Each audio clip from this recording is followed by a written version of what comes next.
ആമേൻ. ഈ വ്യാഴാഴ്ച രാത്രി കാലം കൂടി വന്നൊന്നിച്ച് പ്രാർത്ഥിപ്പാൻ തക്കൊണ്ടും ദൈവം പിന്നെ ഈ ഭൂമിയുടെ വരപ്പിൽ അവസരം ശേഷിപ്പിച്ചതിനായി നന്ദി. കടന്നു വന്ന എല്ലാ ജനത്തിനും ക്രിസ്തുയേശുവിൽ ഇവിടെ സ്നേഹവന്ദനത്തെ അറിയിക്കുന്നു രാത്രി കാലം. ആമേൻ. സ്തോത്രം. ദൈവം നമ്മെ ആദ്യോടൊന്നും അനുഗ്രഹിക്കട്ടെ. വലിയ വിടുതൽ നമ്മുടെ ശരീരത്തിലും മനസ്സിലും സമാധാനം നൽകി. ആമേൻ. ജീവിതത്തിന് ശുഭത ദൈവം നൽകട്ടെ. സ്തോത്രം. സ്തോത്രം. ഇപ്പോൾ പാട്ടുപാടുവാനായി ഹൂസ്റ്റലിന് ബ്രദർ ജെയിംസിനെ സന്തോഷത്തോടെ ഞങ്ങളുടെ പ്രയർ ലൈനിലേക്ക് ക്ഷണിച്ചുകൊള്ളു. താങ്ക് യു യേശുവേ, അങ്ങേ കൂടാതൊന്നും എനിക്കു ചെയ്യുവാൻ സാധ്യമല്ലേ. അങ്ങില്ലാതെ ആയുസ്സിൽ ആവില്ലെനിക്കു പ്രിയനേ. യേശു വേണം എൻ ജീവിതത്തിൽ, യേശു വേണം ഓരോ നിമിഷവും, യേശു വേണം എന്നന്ത്യം വരെ, പ്രിയനേ വേണം. യേശു വേണം എൻ ജീവിതത്തിൽ, യേശു വേണം ഓരോ നിമിഷവും, യേശു വേണം എന്നന്ത്യം വരെ, പ്രിയനേ വേണം. ഉള്ളം കാലങ്ങും നേരത്ത് ഉള്ളതുപോലറിഞ്ഞിടും, ഉള്ളം കയ്യിൽ വരച്ചവൻ തള്ളാതെ എന്നെ താങ്ങിടും. യേശു വേണം എൻ ജീവിതത്തിൽ, യേശു വേണം ഓരോ നിമിഷവും, യേശു വേണം എന്നന്ത്യം വരെ, പ്രിയനേ വേണം. യേശുവിൽ ജീവിച്ചാൽ മതി, താതന്റെ വാത്സല്യം മതി. മൃത്യു വന്നാലും ഭാഗ്യമേ, നിത്യതയിലും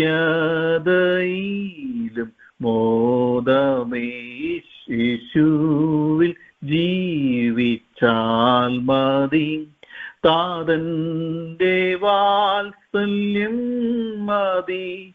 മൃത്യു വന്നാലും ഭാഗ്യമേ, നിത്യതയിലും മോദമേ. യേശു മാത്രം മതി എൻ ജീവിതത്തിൽ, യേശു മാത്രം മതി ഓരോ നിമിഷവും, യേശു മാത്രം മതി എന്നന്ത്യം വരെ, പ്രിയനേ മതി. യേശു മാത്രം മതി എൻ ജീവിതത്തിൽ, യേശു മാത്രം മതി ഓരോ നിമിഷവും, യേശു മാത്രം മതി എന്നന്ത്യം വരെ, പ്രിയനേ മതി. യേശുവേ, അങ്ങേ കൂടാതൊന്നും എനിക്കു ചെയ്യുവാൻ സാധ്യമല്ലേ. അങ്ങില്ലാതെ ആയുസ്സിൽ ആവില്ലെനിക്കു പ്രിയനേ. യേശു വേണം എൻ ജീവിതത്തിൽ, യേശു വേണം ഓരോ നിമിഷവും, യേശു വേണം എന്നന്ത്യം വരെ, പ്രിയനേ വേണം. യേശു വേണം എൻ ജീവിതത്തിൽ, യേശു വേണം ഓരോ നിമിഷവും, യേശു വേണം എന്നന്ത്യം വരെ, പ്രിയനേ വേണം. ആമേൻ. ഹല്ലേലൂയ. Thank you. ഹല്ലേലൂയ. സ്തോത്രം. ഒരു ഭക്തന്റെ ആശ്രയ ജീവിതം പാട്ടിൽ കൂടി നമുക്ക് കേൾക്കുവാൻ ഇടയായല്ലോ. അനുഗ്രഹിക്കപ്പെട്ട പാട്ട് പാടിയ ബ്രദർ ജെയിംസ് വർഗീസിന് നന്ദി പറയുന്നു. പിന്നെയും ഹല്ലേലൂയ കർത്താവിന് വേണ്ടി പാടി ആമേൻ, മനോഹരമായി പാടി ആമേൻ. സ്തോത്രം. അനേകർക്ക് ബലവും ആശ്വാസം കൊടുക്കേണ്ടതിനായി അതിന്റെ ദാസനെ ദൈവം അനുഗ്രഹിക്കട്ടെ. നന്ദി. ആമേൻ. നമുക്കിപ്പോൾ ഹല്ലേലൂയ കർത്താവിന്റെ വചനം കേൾക്കുവാനായി നമ്മെ തന്നെ സമർപ്പിക്കാം. ആമേൻ. കഴിഞ്ഞ നാൾ ദൈവത്തിന്റെ വചനമാണ് നമ്മെ ഓരോ ദിവസവും നടത്തുന്നത്. ഹല്ലേലൂയ. അത് കഷ്ടതയിൽ നമുക്ക് ആശ്വാസമാണ്. ആമേൻ. ഹോവേ ആമേൻ. ആ വചനം ഇന്ന് രാത്രികാലം കേൾക്കുവാനായി പ്രാർത്ഥനയോടെ ദൈവകരങ്ങളിൽ ഏൽപ്പിക്കാം. എന്നോട് അരുളി ചെയ്യണമേ എന്നുള്ള പ്രാർത്ഥനയോടെ ദൈവസന്നിധിയിലായിരിക്കാം. ഇപ്പോൾ ബ്രദർ ബാബു ജേക്കബ് ഒക്കലോമിൽ നിന്ന് നമുക്ക് വചനം സംസാരിക്കാനായി കടന്നു വന്നിട്ടുണ്ട്. ദാസിനെ ലൈനിലേക്ക് സന്തോഷത്തോടെ ക്ഷണിച്ചു. Praise the Lord. Hallelujah. Glory to God. Praise be to God. എല്ലാ ദൈവമക്കൾക്കും ക്രിസ്തുവേശുവിന്റെ നിസ്തുല്യ നാമത്തിൽ എൻ്റെ സ്നേഹവന്ദനം അറിയിക്കുന്നു. ഒരു ഇടവേളയ്ക്ക് ശേഷം വീണ്ടും കർത്താവിന്റെ വചനവുമായിട്ട് കർത്താവിന്റെ അമേൻ അനുഗ്രഹീതരായ അഭിഷക്തരായ ആദരണീയരായ കർത്താവിന്റെ ദാസിദാസന്മാരുടെ മധ്യത്തിലായിരിക്കാൻ കർത്താവ് ബലപ്പെടുത്തിയതോർത്ത് ഞാൻ ദൈവത്തിന് സ്തോത്രം ചെയ്യുന്നു. തളരാതെ കരുത്തോടെ മുമ്പോട്ട് പോകുവാൻ കർത്താവ് നമ്മെ ഇത്രത്തോളം സഹായിച്ച് നമ്മെ കൃപ ചെയ്തു. ഒന്നിനും ലജ്ജിച്ചു പോകാതെ നമ്മളെ കർത്താവ് കാത്തു. ഒക്ലഹോമ പ്രയലിൽ ജോയിൻ ചെയ്തിരിക്കുന്ന എല്ലാ ദൈവമക്കളെയും കർത്താവ് ഐശ്വര്യമായിട്ട് അനുഗ്രഹിക്കട്ടെ. ഇത്രത്തോളം ഒരു മുട്ടിനും കുറവില്ലാതെ നമ്മൾ നടത്തിയ കർത്താവിന് ഒരു സ്തോത്രം ഒന്ന് കൊടുക്കാമോ? ഒരു സ്തോത്രം സ്തുതി അർപ്പണം ചെയ്യാമോ? അതിരങ്ങൾ തുറന്ന് കർത്താവിനൊന്ന് സ്തോത്രം ചെയ്താട്ടെ. കർത്താവ് നടത്തിയ വഴികളൊക്കെ ഒന്ന് ഓർത്താട്ടെ. പ്രതികൂലങ്ങളെയും പ്രതിസന്ധികളെയും ഒക്കെ തരണം ചെയ്യാൻ കർത്താവ് സഹായിച്ചില്ലേ? Hallelujah, praise the Lord, hallelujah, glory to God, amen, praise be to God, hallelujah, amen. Session lead ചെയ്യുന്ന കർത്താവിന്റെ ദാസിയോടുള്ള പ്രത്യേക സ്നേഹാദരവുകളെ അറിയിക്കുന്നു. അനുഗ്രഹീതമായ ഗാനം ആലപിപ്പാൻ കർത്താവിന്റെ ദാസനെ കർത്താവ് സഹായിച്ചല്ലോ. കർത്താവ് ആശ്ചര്യമായിട്ട് അനുഗ്രഹിക്കട്ടെ. പ്രാർത്ഥനയോടെ നമുക്ക് വചന ധ്യാനത്തിലേക്ക് പ്രവേശിക്കാം. വെളിപ്പാട് പുസ്തകത്തിൽ നിന്നും ഒരു വാക്യം വായിച്ച് നിങ്ങൾ എന്നെ സഹായിക്കണം എന്ന് ഞാൻ ക്രിസ്തുവിൽ അപേക്ഷിക്കുന്നു. ബുക്ക് ഓഫ് റെവലേഷൻ, വെളിപ്പാട് പുസ്തകം 19-ാം അധ്യായം 7-ാം വാക്യം. 19:7. നാം സന്തോഷിച്ച് ഉല്ലസിച്ച് അവന് മഹത്വം കൊടുക്കുക. കുഞ്ഞാടിന്റെ കല്യാണം വന്നുവല്ലോ, അവന്റെ കാന്തയും തന്നെത്താൻ ഒരുക്കിയിരിക്കുന്നു. 9-ാം വാക്യത്തിന്റെ പാർട്ട് ബി അല്ലെ, മിഡിൽ മധ്യഭാഗത്തുള്ള വാക്യം കൂടെ ഒന്ന് വായിച്ചു. കല്യാണ സദ്യക്ക് ക്ഷണിക്കപ്പെട്ടവർ ഭാഗ്യവാന്മാർ എന്ന് എഴുതുക എന്ന് പറഞ്ഞു. മതി. കുഞ്ഞാടിന്റെ കല്യാണ സദ്യക്ക് ക്ഷണിക്കപ്പെട്ടവർ ഭാഗ്യവാന്മാർ എന്ന് എഴുതുക എന്ന് പറഞ്ഞു. നമുക്കൊരു വാക്ക് പ്രാർത്ഥിക്കാം. കർത്താവേ സ്തോത്രം. ദൈവമേ, ഈ വചനം അങ്ങയുടെ വചനമാണ്, സനാതന വചനം. കർത്താവെ, ആത്മാവിൽ എഴുതപ്പെട്ട വചനം ആത്മാവിൽ തന്നെ വിവേചിപ്പാൻ അടിയനെ ബലപ്പെടുത്തിക്കാട്ടെ. ഞങ്ങൾക്ക് എല്ലാവർക്കും അതൊരു ബ്ലെസ്സിങ് ആക്കി അവിടുന്ന് മാറ്റണമേ കർത്താവെ. പ്രേരണനെ അനുഗ്രഹിച്ചു പ്രാർത്ഥിക്കുന്ന അനേകർക്ക് ആശ്വാസകരമായിരിക്കാൻ, അനേകരോട് അമേൻ സ്തോത്രം. കർത്താവിന്റെ മാറ്റമില്ലാത്ത വചനം പ്രഘോഷിപ്പാനൊക്കെ ഇത്രയും നാൾ കർത്താവേ സ്തോത്രം ഈ മിനിസ്ട്രി അങ്ങ് ഉപയോഗിച്ചല്ലോ കർത്താവേ സ്തോത്രം. ജോയിൻ ചെയ്ത് എല്ലാവരെയും അനുഗ്രഹിച്ചാട്ടെ. വചനം വായിച്ച് സഹായിക്കുന്ന ദൈവദാസിമാരെ അനുഗ്രഹിച്ചാട്ടെ, ദൈവദാസന്മാരെ അനുഗ്രഹിച്ചാട്ടെ. എല്ലാവരെയും സൃഷ്ടിയിലിരുന്ന കർത്താവിന്റെ ദാസനെ അമേന് മുഖ്യധാര പ്രവർത്തകരെയൊക്കെ അനുഗ്രഹിച്ചാട്ടെ. യേശുവിന്റെ നാമത്തിൽ അപേക്ഷിക്കുന്ന കൃപയോടെ കേൾക്കണമേ. ആമേൻ. Praise the lord. ഹല്ലേലൂയ. സ്തോത്രം. നമ്മുടെ പ്രാണപ്രിയന്റെ വരവിനെ കുറിച്ച് ഓർക്കുമ്പോൾ പ്രത്യേകമായ ഒരു അനുഭവമാണ് നമ്മൾ സംജാതമാകുന്നത്, അല്ലെ? കർത്താവിന്റെ പുനരാഗമനം എന്ന് കേൾക്കുമ്പോൾ നമുക്കെല്ലാവർക്കും സന്തോഷമാണ്. ഈ ലോകത്തിൽ എത്രയൊക്കെ യാതനകളും വേദനകളും ഒറ്റപ്പെടുത്തലുകളും ശാരീരികമായ ക്ലേശങ്ങൾ നമ്മൾ സഹിച്ചാലും നമ്മുടെ കർത്താവ് വരുമ്പോൾ നമ്മൾ കർത്താവിനോടൊപ്പം പോകുന്നു. കർത്താവിനെ പോലെ നമ്മൾ ആയിത്തീരുന്നു. കർത്താവുമായി നമ്മൾ ഒരുമിച്ച് ഇരിക്കുന്നു. എത്ര അനുഗ്രഹീതമായ നിമിഷം. ദൈവമക്കളെ, പീപ്പിൾ ഓഫ് ഗോഡ്, ഒരു ചിത്രശലഭത്തെ ഒന്ന് മനസ്സിലൊന്ന് പിക്ചർ ചെയ്തേ. ദ ബട്ടർഫ്ലൈ കേവലം ഒരു ചെറിയ പുഴുവായി വളർന്ന് ഒരു ഭംഗിയുമില്ലാത്ത ഏതോ മാന്ത്രിക ശക്തിയാൽ എന്ന പോലെ മനോഹരമായി വർണ്ണച്ചിറകുകളുമായി പറക്കുന്ന സുന്ദര ജീവികളാണ് ബട്ടർഫ്ലൈ. Beautiful creatures. ആരെയും ആകർഷിപ്പിക്കുന്ന ഒരു ദൈവ സൃഷ്ടിയാണ് ചിത്രശലഭങ്ങൾ. ആ മനോഹരമായ ചിത്രശലഭമായി രൂപാന്തരപ്പെടുന്നത് പോലെ നമ്മളും നമ്മുടെ താഴ്ചയുള്ള ശരീരത്തിൽ നിന്ന് മഹത്വമുള്ള ശരീരമായി മാറ്റപ്പെടുന്നു. ദേഹം നമ്മൾ പ്രാപിക്കും. അങ്ങനെ അനുഗ്രഹിക്കപ്പെട്ട ഒരവസ്ഥയിലേക്ക് നമ്മൾ മാറ്റപ്പെടുന്നു. ദൈവജനമേ, യോഹന്നാന്റെ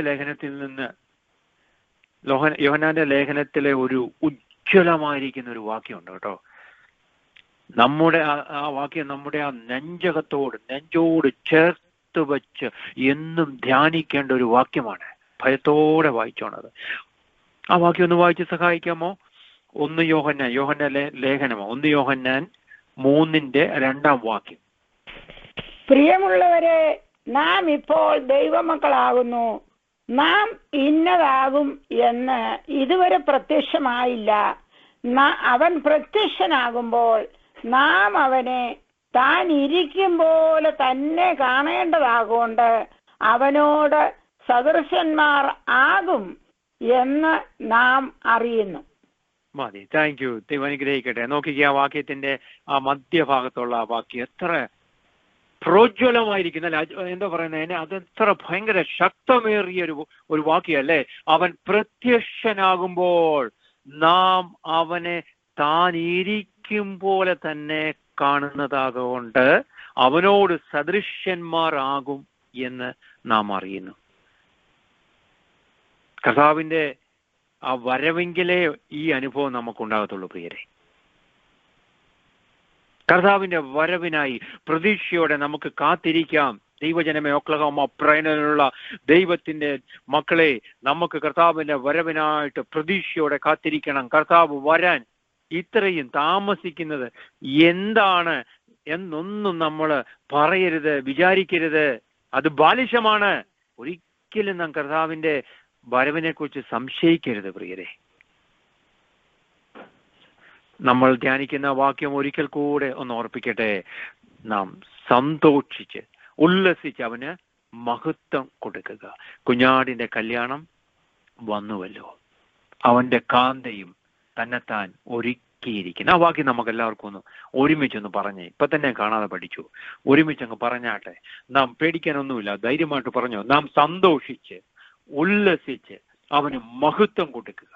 കുഞ്ഞാടിന്റെ കല്യാണം വന്നുവല്ലോ, അവന്റെ കാന്തയും തന്നെത്താൻ ഒരുക്കിയിരിക്കുന്നു. അതിന്റെ ഇംഗ്ലീഷ് എങ്ങനെയാ? Let us be glad and rejoice. Let us be glad and rejoice, and let us give honor to him, for the time has come for the wedding feast of the Lamb, and his bride has prepared herself. ഇത്ര ശക്തമായ വചനമാ പ്രിയരെ.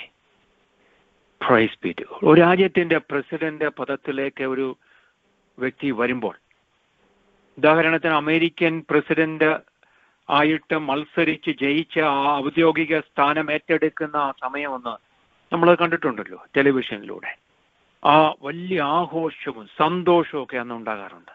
രാജ്യം മുഴുവൻ ആ സന്തോഷത്തിൽ celebrate ചെയ്യുന്നത് നമ്മൾ കണ്ടവരാണ്. അതിഗംഭീരമായ പ്രൊസഷനാണ് നടക്കുന്നത്. അതുപോലെയുള്ള അതിനേക്കാളും വലിയൊരു ആഘോഷമാണ് സ്വർഗത്തിൽ നടക്കുന്നത് എന്ന് ഓർക്കണമേ. കുഞ്ഞാടിന്റെ കല്യാണം വന്നുവല്ലോ. ദൈവജനമേ, പീപ്പിൾ ഓഫ് ഗാഡ്, എന്താണ് പ്രിയരെ കുഞ്ഞാടിന്റെ കല്യാണം എന്ന് പറയുന്നത്?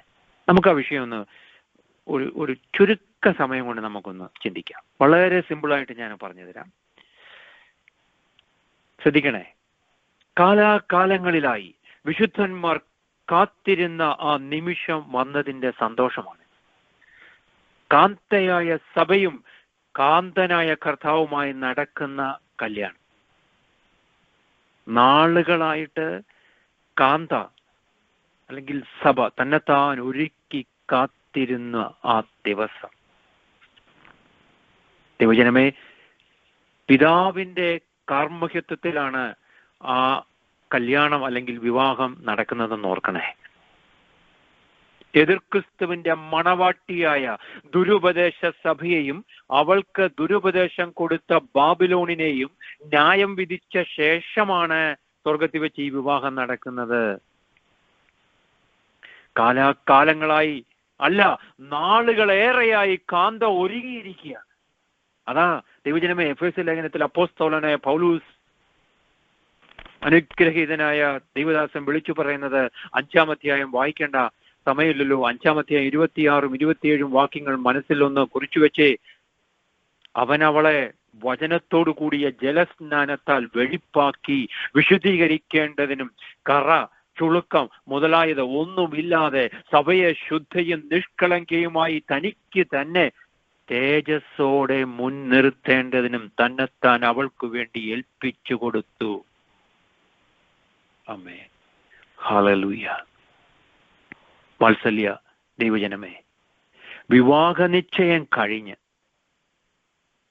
അല്ലെങ്കിൽ എൻഗേജ്മെന്റ് കഴിഞ്ഞ് ഒരു ഇടവേളയ്ക്ക് ശേഷമാണ് വിവാഹം നടക്കുന്നത്, അല്ലെ? ന്യൂ ജനറേഷൻ ന്യൂ ജനറേഷൻ കുട്ടികളെ കുറിച്ച് ഞാൻ പറയുന്നത്. നമ്മുടെ കുട്ടികൾ അവരൊക്കെ 1 വർഷമാണ് അവരുടെ ആ എൻഗേജ്മെന്റ് കഴിഞ്ഞിട്ട് ആ മാരേജിനും ആ ഒരു ഡ്യൂറേഷനിൽ അവർ സെലിബ്രേറ്റ് ചെയ്യുന്നത്.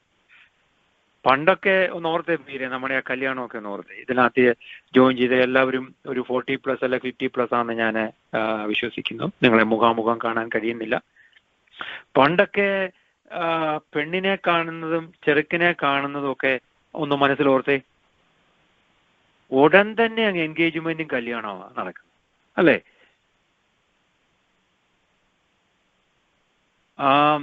ഞാൻ എപ്പോഴും ഓർക്കുന്നുണ്ട്, സാജനും സൂസനും വരുന്നതും, ഞങ്ങളുടെ കല്യാണം ബിജി സൂസൻ സാജനും ബിജിയും അതുപോലെ സൂസനയും എൻ്റെ കല്യാണം ഞാൻ ഒരാഴ്ച അല്ല 2 ആഴ്ച പോലും എടുത്തില്ല, കണ്ടു. 2 ആഴ്ചക്ക് ഉള്ളിൽ കല്യാണം നടന്നു. അപ്പൊ ഞാൻ എൻ്റെ മക്കളോട് പറഞ്ഞു, മക്കളെ ഇങ്ങനെയാ സംഭവം എന്ന് പറഞ്ഞു. അവരെന്നോട് ചോദിക്കുക, ആർ യു ക്രേസി?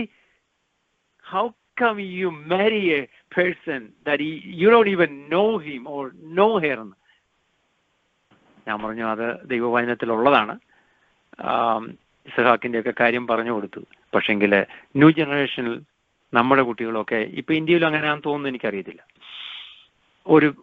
ഒന്ന് പരിചയപ്പെടുകയും ആ വ്യക്തിയെ കുറിച്ച് പഠിക്കുകയും ഒക്കെ ചെയ്ത് ഒരു എൻഗേജ്മെന്റ് ഒക്കെ കഴിഞ്ഞ് ഏകദേശം കുറച്ച് നാളുകൾ കഴിഞ്ഞിട്ടാണ് കല്യാണം നടക്കുന്നത്. ദൈവജനമേ, ഞാനതൊന്ന് പറഞ്ഞതേ ഉള്ളൂ മനസ്സിലാക്കുവാൻ വേണ്ടി. അപ്പോൾ എൻഗേജ്മെന്റ് കഴിഞ്ഞ പെൺകൊച്ചിനും ആൺകൊച്ചിനും വലിയ റെസ്പോൺസിബിലിറ്റി ആണുള്ളത്. പെൺകൊച്ചിന് പഴയതുപോലെയൊന്നും കമ്പനി അടിച്ച് നടക്കാൻ പറ്റത്തില്ല. കാരണം വിവാഹ നിശ്ചയം കഴിഞ്ഞു, എൻഗേജ്മെന്റ് കഴിഞ്ഞു. കാന്തന് വേണ്ടി അവൾ കാത്തിരിക്കുകയാണ്. വേറെ ഒരാളുടെ കൂടെ ഒന്നും പോകാൻ പറ്റത്തില്ല. തോന്നുന്നത് പോലെയൊന്നും വെളിയിലൊന്നും പോകാൻ പറ്റത്തില്ല. അതുപോലെ തന്നെ ചെറുക്കനും വിവാഹ നിശ്ചയം കഴിഞ്ഞ് കാന്തയെ ചേർക്കാൻ ഒരുങ്ങിയിരിക്കുക. പഴയതുപോലെ തോന്നുന്നത് പോലെ അങ്ങനെ കമ്പനി അടിച്ച് ജീവിക്കാനൊന്നും പറ്റത്തില്ല ചെറുക്കന്. പ്രിയരെ, കർത്താവ് നമ്മെ രക്ഷാവസ്ത്രം ധരിപ്പിച്ച് നീതി എന്ന അങ്കി ഇടിവെച്ചിരിക്കുകയാണ് ദൈവജനമേ, ഉടുപ്പിച്ചിരിക്കുകയാണ്. ക്രിസ്തുവിന്റെ മണവാട്ടിയാണ് നമ്മൾ ഓരോരുത്തരും എന്ന് ഓർക്കണമേ. ലോകക്കാർ ജീവിക്കുന്നത് പോലെ ജീവിക്കാൻ നമുക്കൊരു അനുവാദമില്ല. നമ്മൾ ആയിരിക്കുന്നത് ദുർഘട സമയത്താണ് ആയിരിക്കുന്ന ഓർക്കണം. നമ്മുടെ മണവാളൻ വരാറായി, സഭ എടുത്തുകൊള്ളപ്പെടേണ്ട സമയമായിരിക്കുന്നു എന്ന് നമ്മൾ ഓർക്കണമേ. നമ്മൾ ഇവിടെ കല്യാണം നടത്തുമ്പോൾ കല്യാണത്തിന് ക്ഷണിക്കുന്നത് മാക്സിമം ഗസ്റ്റ് ഒരു 500 അല്ല 500 പേര്, അല്ല ഇനി അല്ലെങ്കിൽ 1000 പേരെന്ന് വെച്ചു, അല്ല ഇനി 2000 പേരെന്ന് വെച്ചു. അതിൽ കൂടുതൽ ആളുകളെ നമുക്ക് അഫോർഡ് ചെയ്യാൻ പറ്റുമോ? കഴിയുമോ? നമുക്ക് അതിനൊക്കെയുള്ള കപ്പാസിറ്റി ഇല്ല. നമ്മൾ എത്ര ഉന്നതമായ സ്ഥാനത്താണെങ്കിൽ പോലും കല്യാണത്തിന് ക്ഷണിക്കുന്നതിൽ നമുക്കൊരു ലിമിറ്റ് ഉണ്ട്, അല്ലേ? ഓഡിറ്റോറിയം ഒക്കെ, അതിനൊക്കെ ഒരു ലിമിറ്റുണ്ട്. ദൈവജനമേ, എന്ന കുഞ്ഞാടിന്റെ കല്യാണ സദ്യക്ക് ക്ഷണിക്കപ്പെട്ടവർ ഭാഗ്യവാന്മാർ. അവർ ലക്ഷോപലക്ഷം അല്ല കോടാനുകോടി വിശുദ്ധന്മാരാണെന്ന് ദൈവജനമേ ഇന്ന് നമ്മൾ ഓർത്തിരിക്കണമേ. ഇപ്പൊ കുഞ്ഞാടിന്റെ കല്യാണ സദ്യക്ക് ക്ഷണിക്കപ്പെട്ടവർ, ഗസ്റ്റ് ആയിട്ടുള്ളവര് കോടാനുകൂടി വിശുദ്ധന്മാരാണ് അന്ന് അവിടെ ഉണ്ടായിരിക്കുന്നത്. ദൈവജനമേ, ആരാണ് ഈ ഭാഗ്യവാന്മാർ? ആരാണ് ഈ ക്ഷണിക്കപ്പെട്ടവർ? ആരാണ് ഈ ഗസ്റ്റ് എന്ന് പറയുന്നത്? ഞാൻ ഒറ്റ വാക്കി പറയാം. ഇവർ കർത്താവിന്റെ മധ്യാകാശ വരവിങ്കൽ എടുക്കപ്പെടുന്ന പഴയ നിയമ വിശുദ്ധന്മാരും, അന്ന് പഴയ നിയമ വിശുദ്ധന്മാരുണ്ട്, അതുപോലെ മഹോദ്രവകാലത്തിന്റെ മധ്യത്തിൽ വെച്ച് എടുക്കപ്പെടുന്ന, കൊല്ലപ്പെടുന്ന 144,000 യഹൂദന്മാരുമാണ്. ഞാൻ ഒന്നുകൂടി ഒന്ന് സിമ്പിളായിട്ട് പറഞ്ഞുതരാം, നിങ്ങൾ ശ്രദ്ധിച്ച് കേൾക്കണമേ. കർത്താവ് തന്റെ മണവാട്ടിയായ സഭയെ ചേർക്കാൻ മധ്യാകാശത്തിൽ വരുന്നു. മണവാട്ടി ആരാ ദൈവജനമേ? മണവാട്ടി എന്ന് പറയുന്ന ആരാ? പുതിയ നിയമവിശുദ്ധന്മാരുണ്ട്, നമ്മൾ ഓരോരുത്തരുമാണ് പുതിയ നിയമവിശുദ്ധന്മാർ. അതിൽ ക്രിസ്തുവിൽ മരിച്ചവരുമുണ്ട്. പുതിയ നിയമവിശുദ്ധന്മാരെ കുറിച്ചാണ് ഞാൻ പറയുന്നത്, ഓർത്തോണേ. ജീവനോടെ ഇരിക്കുന്നവരുമുണ്ട്, ക്രിസ്തുവിൽ ആയവർ, അവരാണ് കർത്താവിന്റെ മണവാട്ടി. ഇപ്പൊ പുതിയ നിയമവിശുദ്ധന്മാരുണ്ട്, അതുപോലെ പുതിയ നിയമ വിശുദ്ധന്മാരെ മരിച്ചവരുണ്ട്. അവരെ കർത്താവ് എടുക്കപ്പെടുമ്പോൾ അവരുടെ കൂടെ പഴയ നിയമവിശുദ്ധന്മാരും കാണും. അതാരൊക്കെയാണ്? അങ്ങ് ഹാബേല് മുതൽ നോക്കിക്കൂ, ഹാബേല് മുതൽ മരിച്ച പഴയ നിയമ വിശുദ്ധന്മാർ. അങ്ങനെ സഭ ഇപ്പോൾ സ്വർഗത്തിലാണ്. ഇപ്പൊ സ്വർഗത്തിൽ ആരൊക്കെയാണുള്ളത്? മണവാട്ടിയായ സഭയുണ്ട്, നമ്മളുണ്ട്, പഴയ നിയമ വിശുദ്ധന്മാരുണ്ട്, കൂടാതെ മഹോദ്രവകാലത്ത് രക്ഷിക്കപ്പെട്ട് കർത്താവിന് വേണ്ടി നിൽക്കുന്ന 144,000 പേരും സ്വർഗത്തിൽ ഉണ്ട്. നമുക്കൊന്ന് ഇമാജിൻ ചെയ്യാൻ പോലും പറ്റത്തില്ല, അല്ലേ? Praise the Lord. കർത്താവിന്റെ വരവിന് ശേഷം സ്വർഗത്തിൽ വെച്ച് നടക്കുന്ന ഒരു സംഭവം ആണ് കുഞ്ഞാടിന്റെ കല്യാണം എന്ന് പറയുന്നത്. ഓർക്കണേ, ഒരു കാര്യം ഞാൻ പറയാം. അന്ന് ഭൂമിയിൽ മഹോദ്രവകാലം ആണ്, ആ സമയമാണെന്ന്. നമ്മൾ സഭ മണവാട്ടി വേളി കഴിക്കുന്ന സമയത്ത്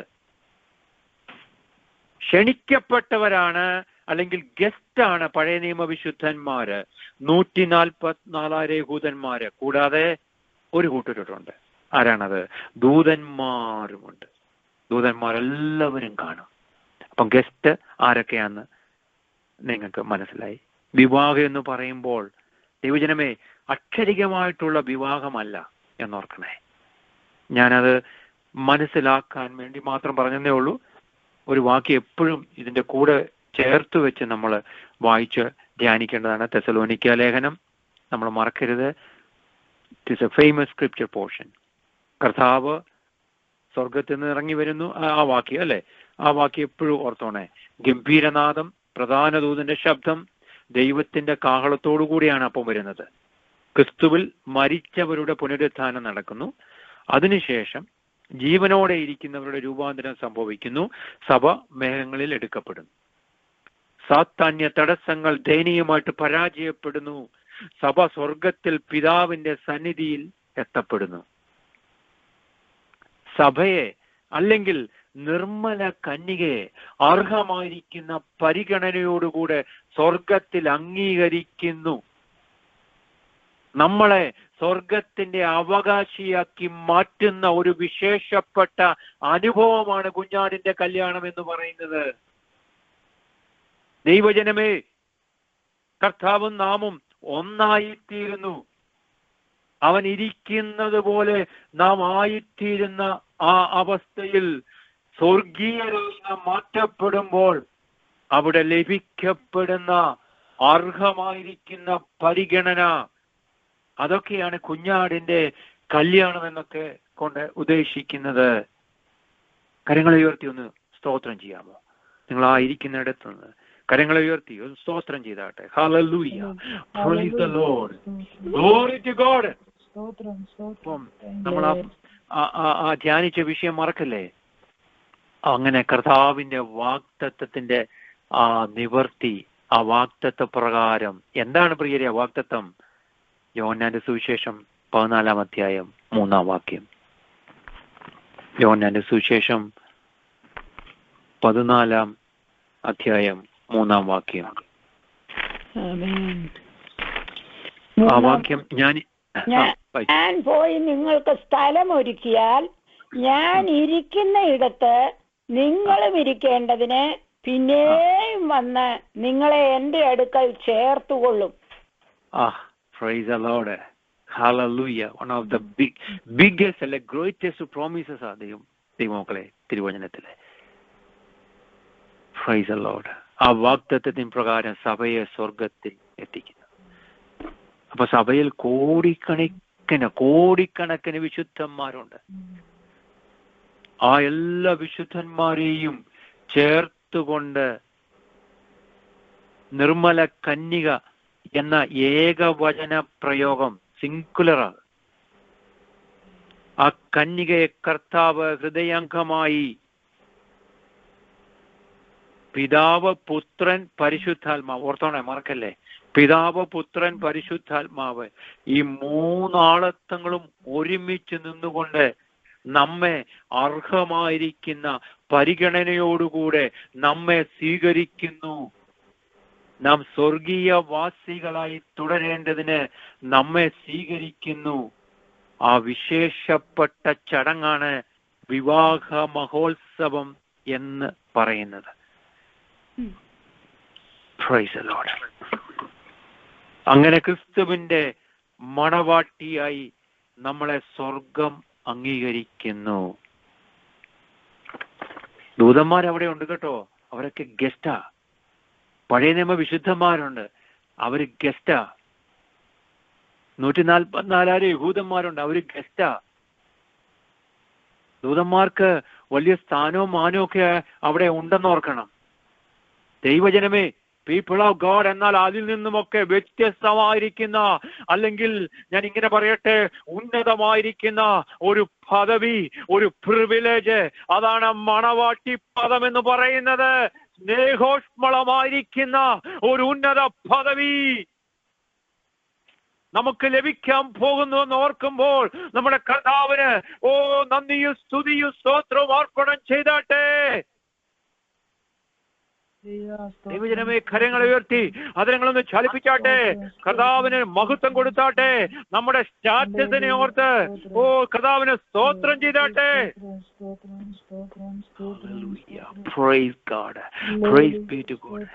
Hallelujah. ഏറ്റവും ഹൃദ്യമായ ആമോദപരമായ പദവിയിലേക്ക് കർത്താവ് നമ്മളെ പരിഗണിക്കുന്നല്ലോ എന്നോർക്കുമ്പോൾ ഒന്നിനും കൊള്ളാത്ത ഈ പുഴുക്കളായ ഈ കീടങ്ങളായ നമുക്ക് ദൈവജനമേ ഒരു ഉന്നത പദവി ലഭിക്കാൻ പോകുന്നു എന്നോർക്കുമ്പോൾ സർവ മഹത്വവും ബഹുമാനവും സർവയോഗ്യതയും കർത്താവിന് അർപ്പണം ചെയ്താട്ടെ. പ്രിയരെ, ആ സുവർണ നിമിഷത്തെക്കുറിച്ച് ഓർക്കുമ്പോൾ എൻ്റെ ഉള്ള സന്തോഷം കൊണ്ട് നിറയുന്നു. പ്രിയ ദൈവജനം, ഞാൻ ഇവിടുത്തെ കല്യാണമൊക്കെ പറഞ്ഞു, അത് നിങ്ങൾക്കൊന്ന് മനസ്സിലാക്കാൻ വേണ്ടി പറഞ്ഞതേ ഉള്ളൂ. ഇവിടുത്തെ കല്യാണം കഴിഞ്ഞുള്ള വലിയ ഡിന്നറും സദ്യയും, അത് കഴിഞ്ഞിട്ടുള്ള ഹണിമൂണും, അത് കഴിഞ്ഞിട്ടുള്ള യാത്രകളും, അത് കഴിഞ്ഞ് ബന്ധുക്കളുടെ വീട് സന്ദർശനവും, ബന്ധുക്കൾ തരുന്ന സൽക്കാരവും. എന്നും നമുക്ക് സൽക്കാരമാ. അമ്മാച്ചന്റെ വീട്ടിൽ, അമ്മായിയുടെ വീട്ടിൽ, അപ്പാപ്പന്റെ വീട്ടിൽ, ഉപ്പാപ്പന്റെ വീട്ടിൽ എന്നും നല്ല നല്ല ആഘോഷമാ, നല്ല സൽക്കാര. അതൊന്നും അല്ല പ്രിയരെ നമ്മൾ ചിന്തിക്കേണ്ടത്.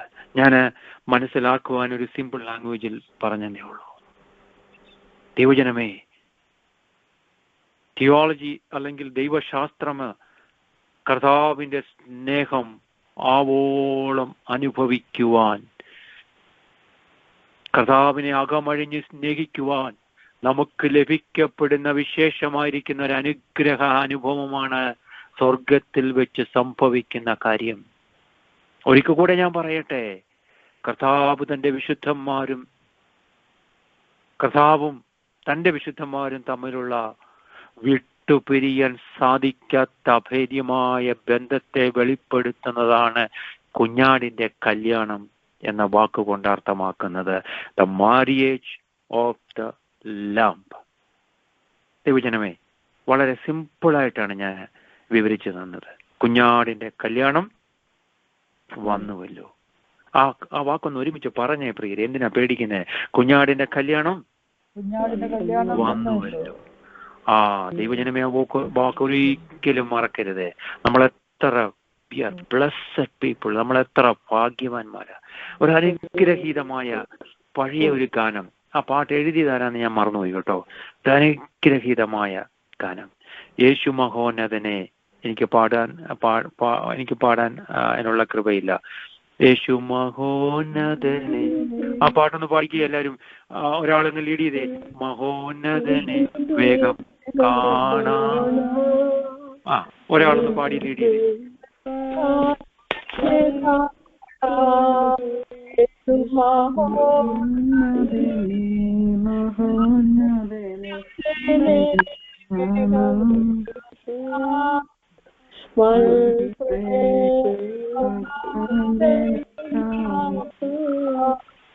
സുന്ദരരൂപനെ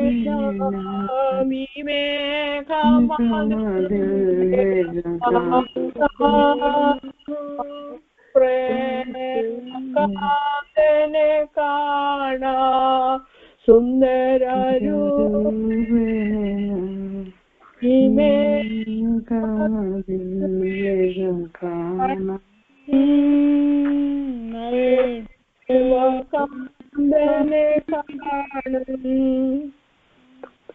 അമേൻ, അമേൻ. താങ്ക് യു ദൈവമക്കളെ. അനുഗ്രഹീതമായ പാട്ട്, നല്ലപോലെ പാടാൻ കഴിവുള്ളവരാണ് നിങ്ങൾ എല്ലാവരും. നിങ്ങളെ ദൈവം അനുഗ്രഹിക്കട്ടെ. ഞാൻ എൻ്റെ വാക്കുകൾക്ക് വിരാമം കുറിക്കുന്നു. സഭയുമായി കുഞ്ഞാടിന്റെ വിവാഹ മഹോത്സവം സ്വർഗത്തിൽ വെച്ച് നടക്കുമ്പോൾ അതേ സമയത്ത് തന്നെ ഭൂമിയിൽ വെച്ച് നടക്കുന്ന ഒരു സംഭവമാണ് മഹോദ്രവം എന്ന് പറയുന്നത്, അല്ലെങ്കിൽ ഭൂമിയിലെ മഹാപീഡനം എന്നൊക്കെ പറയുന്ന സംഭവം. അത് 7 വർഷമായിട്ടാണ്, 3.5 വർഷമായിട്ടുള്ള രണ്ട് ഘട്ടങ്ങൾ. എതിർ ക്രിസ്തുവിന്റെ കിരാതമായിരിക്കുന്ന വാഴ്ചയാണ് മഹാപീഡനം എന്നർത്ഥമാക്കുന്നത്. എതിർ ക്രിസ്തുവിനെ അംഗീകരിക്കുന്നവരും അവനുമായിട്ട് സന്ധിയിൽ ഏർപ്പെടുന്നവർക്കും, അവനുമായിട്ട് കമ്പനി അടിച്ചു പോകുന്നവർക്കും അവനെ അംഗീകരിക്കുന്നവർക്കും ഒക്കെ പീഡനത്തിലൂടെ പോകേണ്ട ആവശ്യമൊന്നുമില്ല. എന്നാൽ എതിർ ക്രിസ്തുവിനെ എതിർക്കുന്നവർ അന്ന് ഭൂമിയിൽ അനേകർ കാണും. അവർ അവന്റെ മഹാപീഡനത്തിലൂടെ പോകേണ്ടി വരും. പ്രിയരെ, ഒരു കാര്യം ശ്രദ്ധിച്ചേ, അന്നുള്ളവരെ എതിർ ക്രിസ്തുവിനെ എതിർക്കുന്നവർ, ആമേൻ, സ്തോത്രം, ഹല്ലേലൂയ, അന്ന് എതിർക്കുന്ന രക്ഷിക്കപ്പെടുന്ന ഒരവസ്ഥ, കർത്താവിനെ അംഗീകരിക്കുന്നവർ, അന്നാണ് നമ്മുടെ വില അവരറിയുന്നത്. നമ്മൾ പഠിപ്പിച്ച സത്യങ്ങൾ, ഇവിടെ ലിഖിതമായിരിക്കുന്ന ഗ്രന്ഥങ്ങൾ, ഇവിടെ ദൈവദാസന്മാരും ദൈവദാസിമാരും പ്രസംഗിച്ച പ്രസംഗങ്ങൾ, ബാബുജയ്ക്ക് വിളിച്ചുറഞ്ഞ ഒക്ലഹോമ പ്രേരണയിലുള്ള മെസ്സേജുകള്, ആമേൻ, സഭകളിൽ സഭാ ശുശ്രൂഷകന്മാർ വിളിച്ചു പറഞ്ഞ ദൈവിക ദൂതുകള്, കർത്താവിന്റെ വരവിനെ കുറിച്ച് പറഞ്ഞ ദൂതുകള്, മഹാപീഡനകാലത്ത് നടന്ന സംഭവങ്ങളെ കുറിച്ച് വിളിച്ചു പറഞ്ഞ കാര്യങ്ങള്, ആയിരക്കണക്കിന് ദൈവദാസീദാസന്മാരുടെ പ്രസംഗങ്ങളൊക്കെ അന്നത്തെ വിശ്വാസികൾ നോക്കും. പ്രിയരെ, ആമേൻ, ഹല്ലേലൂയ, സ്തോത്രം. ദൈവജനമേ, അന്ന് പ്രഖ്യാപിച്ചിട്ടുള്ള ആത്മീക ദൂതുകളും ബൈബിൾ സ്റ്റഡിയും ഒക്കെ ശരിയായിരുന്നുവെന്ന് ഒരുപറ്റം ആളുകൾ, യഹൂദന്മാർ അടക്കമുള്ളവർ ചിന്തിക്കുകയും അവർ എതിർ ക്രിസ്തുവിനോട് നിരുപാധികം എതിർത്ത് നിൽക്കുകയും ചെയ്യും. അപ്പൊ നമ്മള് എവിടെയാ പ്രിയരെ? ആ സമയത്ത് നമ്മൾ എവിടെയാണ്? പറഞ്ഞു, നമ്മൾ കർത്താവിനോട് കൂടെ ആയിരിക്കും. പുനരാഗമന ശേഷം നമ്മൾ കർത്താവിനോട് കൂടെ സ്വർഗത്തിലായിരിക്കും. ആ സമയത്ത് ഈ ഭൂമിയിൽ എതിർ ക്രിസ്തുവിന്റെ വാഴ്ചയായിരിക്കും. ദൈവജനമേ, പീപ്പിൾ ഓഫ് ഗോഡ്, ഒക്ലഹോമ പ്രൈനിലുള്ള ദൈവജനമേ, ഈ സംഭവങ്ങളെല്ലാം താമസമിന നിവർത്തിക്കുവാൻ പോവുകയാണ്. നമ്മുടെ കൺമുമ്പിൽ കണ്ടുകൊണ്ടിരിക്കുന്ന സംഭവങ്ങൾ ഇതൊക്കെ നമ്മളെ അറിയിക്കുകയാണ്. എന്റെ കർത്താവ് വരാറായി. ഒരു ചോദ്യം ചോദിച്ചോട്ടെ, ആർ വി റെഡി? നമ്മൾ റെഡിയാണ്, ഞാൻ ഉൾപ്പെടെ. കർത്താവിന്റെ വരവിനായി നാം വിശുദ്ധിയോടെയാണോ ഇരിക്കുന്നത്? ഓരോ ദിവസവും കർത്താവിന്റെ വരവിന് വേണ്ടി നമുക്ക് നോക്കി പാർക്കണം പ്രിയരെ. Hallelujah. May God bless you with these words. Thank you.